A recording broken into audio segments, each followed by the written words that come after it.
Ultimecia is the true villain of Final Fantasy VIII, a sorceress from the far future whose singular goal is to dominate the universe by means of a time compression spell. When it is cast, past, present, and future all merge and become one infinite moment, an eternal now under her total control. Thematically, Final Fantasy VIII is about pasts and futures, and the damage that pursuing power does to a person's soul. The pursuit of power through Guardian forces costs most of the main cast their memories, and thus their connections to one another. And the more they lose these connections, the more disordered they become. Squall's standoffish antisociality comes from his trauma at feeling alone in the world, and his memory loss from Guardian forces gets him ever more stuck in this mindset. What brings him out of that is, well, replacing a GF with a GF. He gets a girlfriend, he makes friends, he makes connections, and in the final battle, it is drawing on those connections and holding on to memories that allow the party to navigate through time compression to find and confront Ultimecia.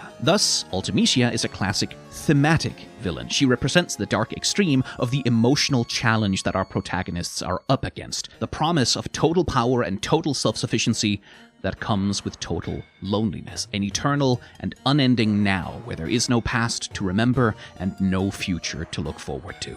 If you're wondering why Squall has a nightmare vision of himself as a hollow shell in the final cinematic when he thinks he's lost Rinoa, well, this is why. His darkest extreme is to become like Ultimecia. As a design, thus, Ultimecia is very much a dark mirror opposite of Rinoa. Where Rinoa is sweet and girlish, Ultimecia is dark and mature. Where Rinoa has a white angel wing motif, Ultimecia has dark wings. Where Rinoa is virginal, Ultimecia is sexualized. There's definitely some Madonna whore complex design language happening here, where mature female sexuality gets coded as evil versus virginal young feminine purity representing good, which, you know, yeah. Like, I won't pretend that Ultimecia's design is not pandering to my tastes, because good god, she really is. And her design looks fucking amazing, striking a great balance between striking, fashionable, and fantastical, but it all emerges from a tedious set of tropes that are very rarely not sexist. And this is not made better by the fact that for all that she's a near-perfect thematic villain for Final Fantasy VIII, Ultimecia is functionally not at all